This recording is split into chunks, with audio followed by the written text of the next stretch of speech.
Hello hi നമസ്കാരം. ഞാൻ ഒരുപാട് സന്തോഷമാണ് കേട്ടോ. കാരണം പ്രത്യേകം എന്താണെന്ന് നിങ്ങളോട് ഞാൻ പറയേണ്ട കാര്യമില്ല. കാരണം എന്റെ അടുത്ത് നാളെ നിങ്ങൾക്ക് എല്ലാവർക്കും അറിയാം. ഇത് മണികണ്ഠൻ പെരുമ്പടത്ത് പ്രശസ്ത നാടൻപാട്ട് കലാകാരനും സംഗീത സംവിധായകനും പിന്നെ ചെക്കനെന്ന മൂവിയിൽ പാട്ട് എഴുതിയതും പിന്നെ നല്ലൊരു ഗായകൻ, അസാധ്യ ഗായകൻ. സൗണ്ട് വോയിസ് എന്ന് പറഞ്ഞാൽ ഞാൻ നിങ്ങൾക്ക് പ്രത്യേകിച്ച് പറഞ്ഞു തരേണ്ട കാര്യമില്ല. ഗംഭീര വോയിസിന്റെ ഉടമ ഞങ്ങളുടെ സ്വന്തം മണിയേട്ടൻ. അതായത് എന്റെ മാമനം കേട്ടോ. എന്റെ മണിയേട്ടൻ നമ്മളെല്ലാവരും വൈറലായിട്ടൊരു സോങ് ഉണ്ടായിരുന്നു. അത് ചെക്കൻ എന്ന മൂവിയിലാണ്. പക്ഷെ അതിനു മുൻപ് മണികണ്ഠൻ പെരുമ്പടപ്പ് എന്ന ഒരു ഗായകനെ സമൂഹത്തിന്റെ മുൻപിൽ എത്തിച്ച ആ ഒരു സോങ് ഉണ്ട്, ഒരു നാടൻ പാട്ട്.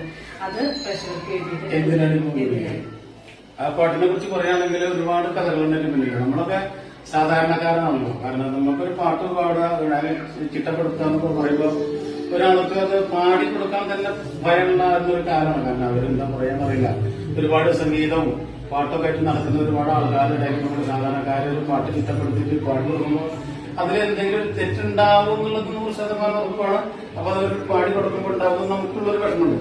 അപ്പൊ അങ്ങനെയൊക്കെ ഉണ്ടായിട്ട് എന്റെ മകളോടൊപ്പം ജനിച്ചൊരു പാട്ടിനോട്ടിട്ടാണ് ഇതിലടി കുട്ടികളുടെ സ്വന്തം.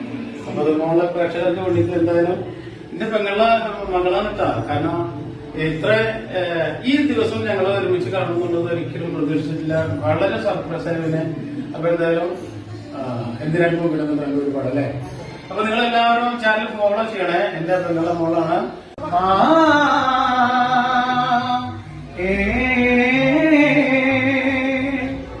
എന്തിനാടി പൂങ്കൊടിയേ കരയണത്? ഇപ്പൊ വരും പൊന്നും കൊടിയേ.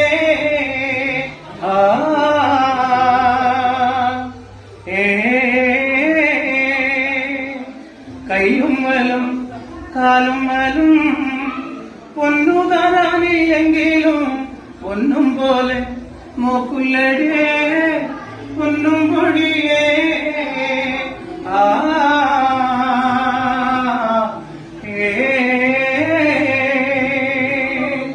എന്തിനാടി പൂങ്കൊടിയേ. എനിക്ക് എന്താ പറയുക, എനിക്ക് പെട്ടെന്ന് സങ്കടം കേട്ടപ്പോ. കാരണം ഇത് ശരിക്കും നിങ്ങൾക്ക് എന്റെ മുഖത്ത് നോക്കിയാൽ മനസ്സിലാവും. മനസ്സിൽ തട്ടി പറയുന്നത് ഒരുപാട് വിഷമമായി പെട്ടെന്ന് അടുത്ത് നിന്നത് സത്യം പറഞ്ഞ എന്റെ ഭാഗ്യ. കാരണം ഇങ്ങനെ ഒരു ഫാമിലിയില് ജനിക്കാൻ കഴിഞ്ഞത് എന്റെ വലിയ ഭാഗ്യ. പാട്ട് പാടിയിട്ട് ഒരുപാട് സങ്കടപ്പെട്ടിട്ടുണ്ടല്ലോ. സങ്കടപ്പെട്ട് എനിക്ക് തോന്നി ഇനി സങ്കടപ്പെട്ടിട്ട് പാടേണ്ടതല്ല പാട്ട്. കാരണം നമ്മുടെ സങ്കടത്തിൽ നമ്മൾ കേൾക്കുന്ന ശ്രോതാക്കള് അവർക്ക് കേട്ട് തന്നിട്ടുണ്ട്.